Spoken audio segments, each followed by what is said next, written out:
Dear students, आज हमारा topic है कि silicon hydroxide H2SO4 pair H3PO4 HCl4 में कितने फंक्शनल ग्रुप है और ये एसिड है। ये वीडियो में हमने क्लियर किया था कि ये सारे के सारे एसिड्स हैं, क्योंकि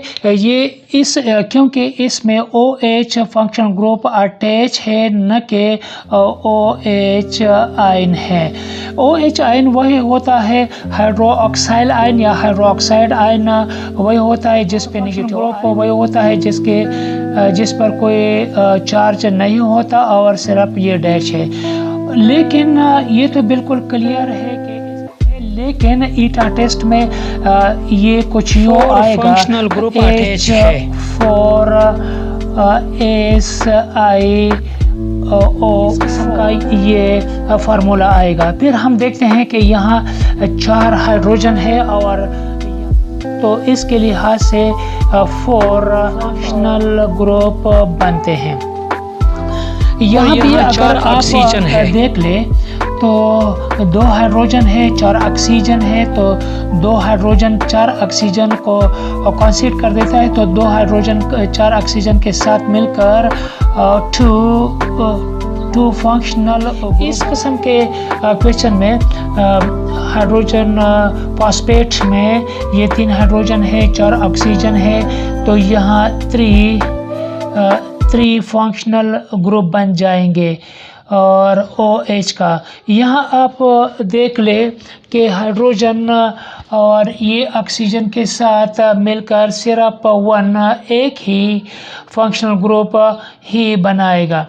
आप इन फंक्शनल ग्रुप के लिहाज से हम इसका स्ट्रक्चर ड्रा कर देते हैं। पहला स्ट्रक्चर सिलिकॉन हाइड्रोक्साइड का लेते हैं। तो सिलिकॉन हाइड्रोक्साइड के स्ट्रक्चर के लिए ये ज़रूरी है कि हमें पता हो कि हाइड्रोक्साइड आयन का स्ट्रक्चर क्या होगा।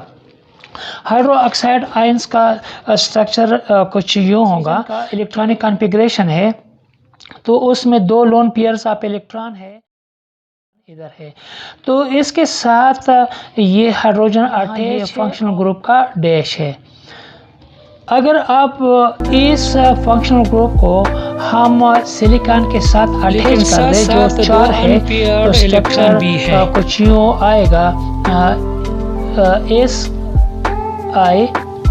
और यहाँ इसका ऑक्सीजन के साथ हम इसको कुछ यूँ लेंगे और फिर ये भी ऑक्सीजन है, ये भी कुछ यूँ लेंगे और यहाँ भी ऑक्सीजन है और इसका भी हम कुछ यूँ लेंगे हाइड्रोजन का, और फिर ये भी ऑक्सीजन है तो इसका ही आएगा कुछ यूँ।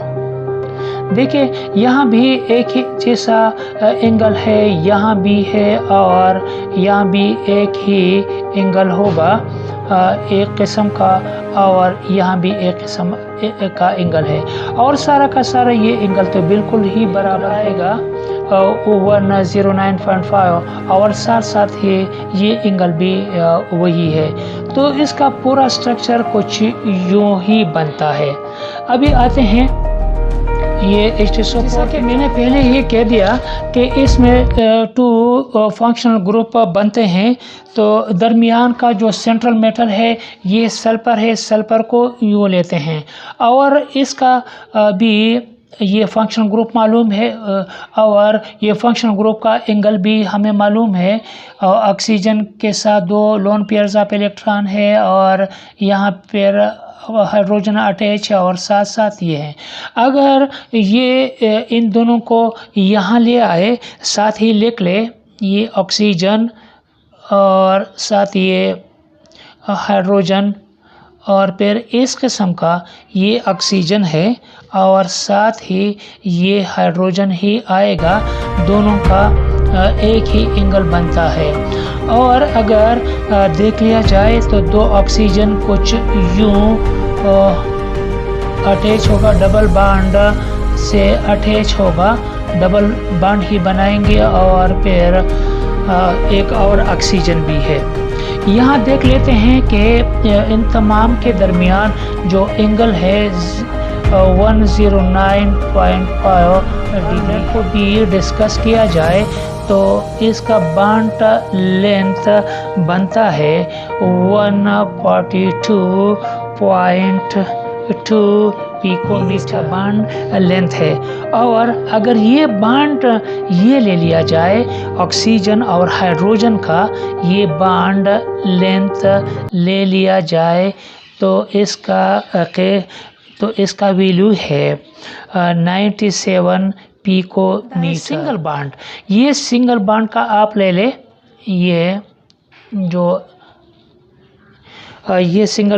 ये बनता है 157.4 पिकोमीटर। तो क्लियर स्ट्रक्चर में ये आया हुआ है, ठीक है। लेकिन जो रूल्स है और रूल्स के लिहाज से ये स्ट्रक्चर बनते हैं HClO4 पर क्लोरिक एसिड। तो पर क्लोरिक एसिड के बाद हम H3PO4 को डिस्कस करेंगे, लेकिन ये बहुत ही इम्पोर्टेंट है, आप इसके तरफ थोड़ा सा तवज्जो दीजिएगा। स्ट्रक्चर की तरफ आते हैं तो देख लेते हैं कि इसका सेंट्रल एटम ये Cl क्लोरीन है और इसके साथ एक सिंगल बॉन्ड में ऑक्सीजन अटैच है और ऑक्सीजन हाइड्रोजन के साथ। ये चूँकि सिर्फ एक ही फंक्शन ग्रुप बनाता है तो वही फंक्शन ग्रुप हमने यहाँ लगा दिया।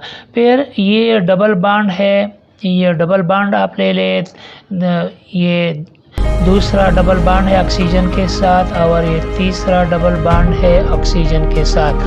अब हम आते हैं कि इनके दरमियान जो एंगल है वो कौन सा है। ये एंगल हम ले लेते हैं 104.5 डिग्री, ये इसका एंगल है। और अगर इसका लेंथ ले लिया जाए कि इस बॉन्ड का लेंथ, सिंगल बॉन्ड का लेंथ क्या होगा, तो ये बॉन्ड लेंथ होगा 163.5 पिकोमीटर, ये इनका बॉन्ड लेंथ होगा। और इस तरह अगर ले लिया जाए ये बॉन्ड तो यहाँ ये डबल बॉन्ड का क्या होगा, डबल बॉन्ड का लेंथ होगा 140.8 पिकोमीटर और यही भी है। अगर हम देख ले कि इनके दरमियान जो बॉन्ड एंगल है तो बॉन्ड एंगल यहाँ होगा 112.8 डिग्री, ये सारे के सारे बॉन्ड लेंथ है। और एक ही बॉन्ड एंगल बाकी है, वो है ये इस साइड से भी है और इस साइड से भी ये बॉन्ड लेंथ है। तो यहाँ भी 105.8 डिग्री है। तो क्लियर होना चाहिए कि ये इसका एक सादा सा स्ट्रक्चर है जिसमें ये बॉन्ड लेंथ भी दिए गए हैं और बॉन्ड एंगल्स भी दिए गए हैं और साथ साथ ये फंक्शनल ग्रुप भी दिया गया है जो एक ही है। अब आते हैं H3PO4 हाइड्रोजन फॉस्फेट की तरफ। अब आते हैं हाइड्रोजन फॉस्फेट की तरफ। तो हाइड्रोजन फॉस्फेट में पहले हमने कह दिया था कि यहाँ 3 हाइड्रोजन है और 4 ऑक्सीजन है, तो इसके फंक्शन ग्रुप बनेंगे 3 फंक्शनल ग्रुप बनेंगे -OH का, ये 3 फंक्शनल ग्रुप है। अभी ये सेंट्रल मेटल ये फास्फोरस है और साथ साथ एक ही ऑक्सीजन बच जाता है और वो ऑक्सीजन है, डबल बॉन्ड बनाएगा फास्फोरस के साथ और बाकी ये OH, यहाँ भी OH है फंक्शनल ग्रुप है और यहाँ भी OH फंक्शनल ग्रुप है। इसमें भी वही बॉन्ड्स है जो पहले स्ट्रक्चर में दिए गए हैं। तो डियर स्टूडेंट, अल्लाह हाफिज़, अपना ख्याल रखिएगा।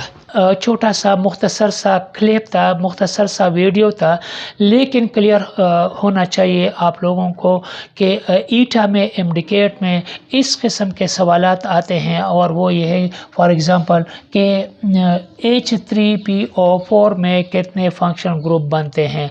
तो स्टूडेंट्स फिर कंफ्यूज होता है कि इसमें तो फंक्शन ग्रुप है नहीं, लेकिन ये ऑलरेडी फंक्शन ग्रुप अटैच है इसके साथ, और यहाँ भी फंक्शन ग्रुप है, सिर्फ एक ही है, यहाँ दो है, और सिलिकॉन HiO4 में भी 4 फंक्शनल ग्रुप अटैच है। अब इस स्ट्रक्चर को आप मज़ीद भी इलाबोरेट कर सकते हैं। वही बॉन्ड एंगल है, वही बॉन्ड लेंथ है जो पहले सिंगल का भी दिया हुआ था और डबल का भी दिया हुआ था, और यहाँ भी हाइड्रोजन ऑक्सीजन का भी दिया हुआ था। कॉन्सेप्ट नंबर 3 क्या चीज़ है?